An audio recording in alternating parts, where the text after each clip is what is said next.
Every Löfgren variometer is delivered with a wire harness that looks like this. And in the end, as you can see here, there are just two open wires that needs to be connected. It's also called termination, to do a wire termination. And in this video we will show how to do it properly. The problem with wire termination in gliders or aircraft in general is because of the motion and vibration, which causes wires to come loose or break off.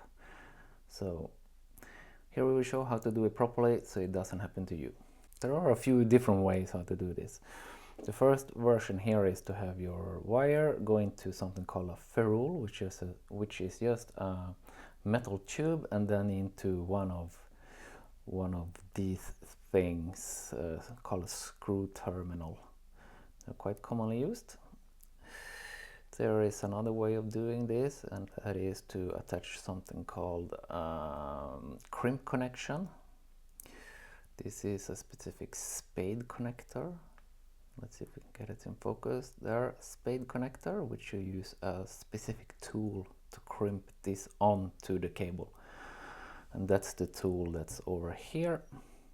You can also solder your wire onto the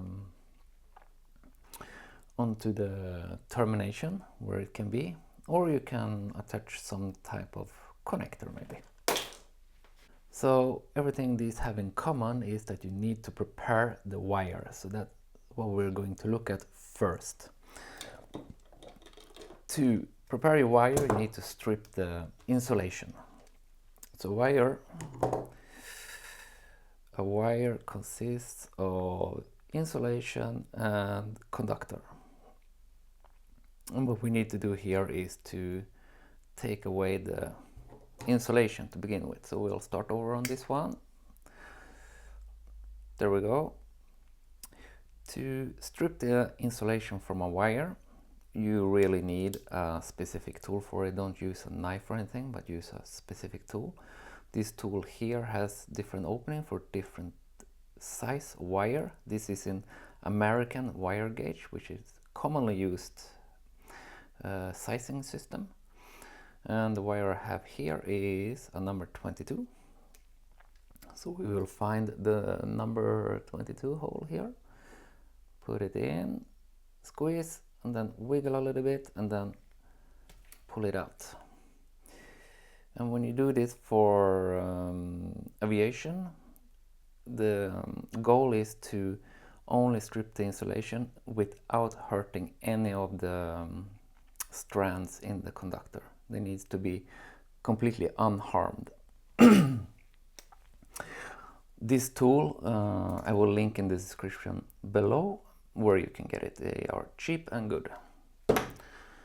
So we are first going to look at the screw terminal.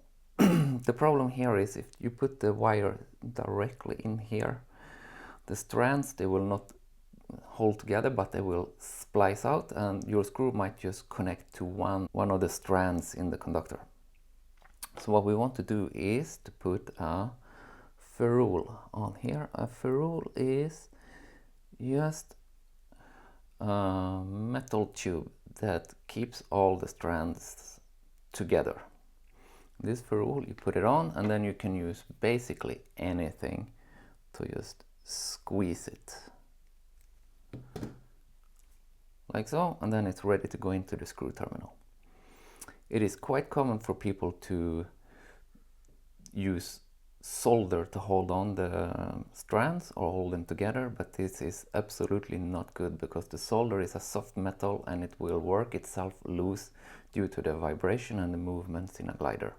So you really need to have these ferrules. And they are easy to find on the internet, just search for them. And they are also sized depending on the wire. Okay, so let's look at the next version here, which is a crimp connection. When you do a crimp connection, you need a specific tool for it. The thing with crimp connections is that you need a specific wire, or the correct wire size, I should say, the correct correct wire, correct tool, and then correct connector that is sized for the wire and which is compatible with the tool.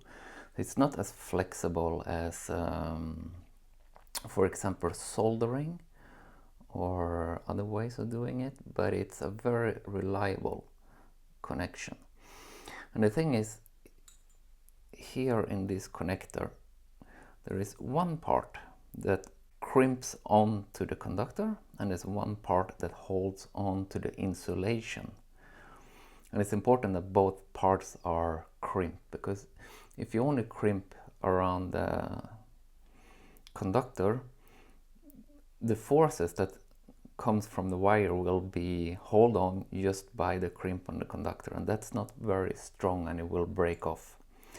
That's why you have the second crimp that holds on to the insulation also. And when it holds on to the insulation, it's called strain relief, and that is common with all the connections that we do, in that they will need some kind of strain relief. So even this one with screw connection, you put it in, you screw it down, then you also need something that holds the wire here, so that no forces or mechanical forces are transferred to the actual electrical connection. So you need to have mechanical connection, electrical connection, or strain relief as it's called. So here with the crimp connection, move it a little bit closer here. Here with the crimp connection, you need to get the insulation up to only up until the strain relief crimp, or the compression I should say, and then the crimped part will be around the conductor. So you have to look inside here and position it correctly, and then you put it in the tool. I will not crimp it here now, but I will show you. You see here in the tool, it has two jaws, one that crimps on the connector or on the conductor, and one that crimps around the insulation. And the thing with a crimp connection like this is that the conductor here and the actual crimp connector, they are actually fused together. It's not that the friction hold them together, but the metals actually melt together inside there due to the crimping force. So it's a very reliable and strong connection. And these connections, when done properly with the right tool, do not need any soldering. You should never solder one of these. And to test if this one is good, you make one and then you pull on the wire, and the wire should never slide out of one of these connections. It should always break.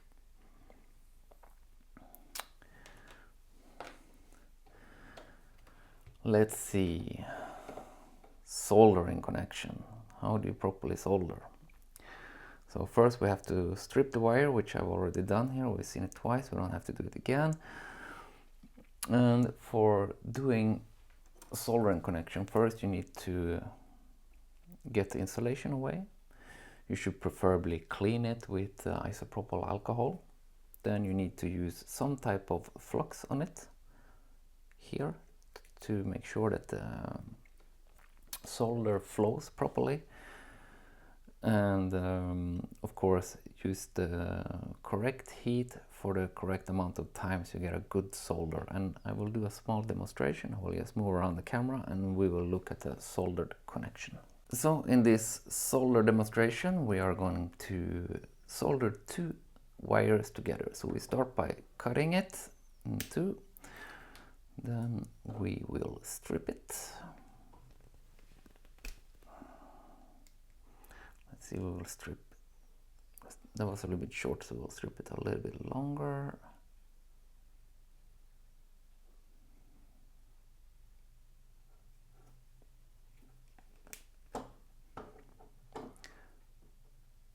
Something like that.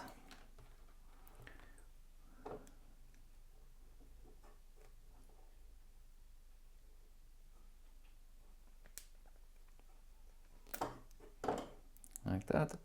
And then we're going to do something called a NASA splice, which is made famous by the American Space Agency, NASA, who has published this as a way of splicing together two wires reliably.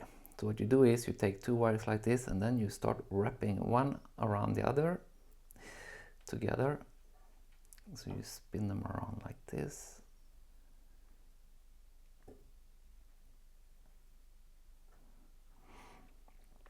So now I've taken this conductor here and I wrapped it around that conductor, and that conductor is wrapped around the other one. And even without solder, this sits together, and that's important.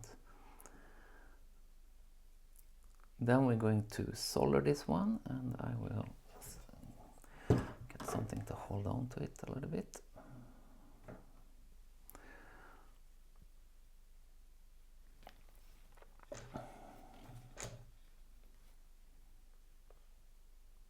There. Then we apply some flux on here. There we go.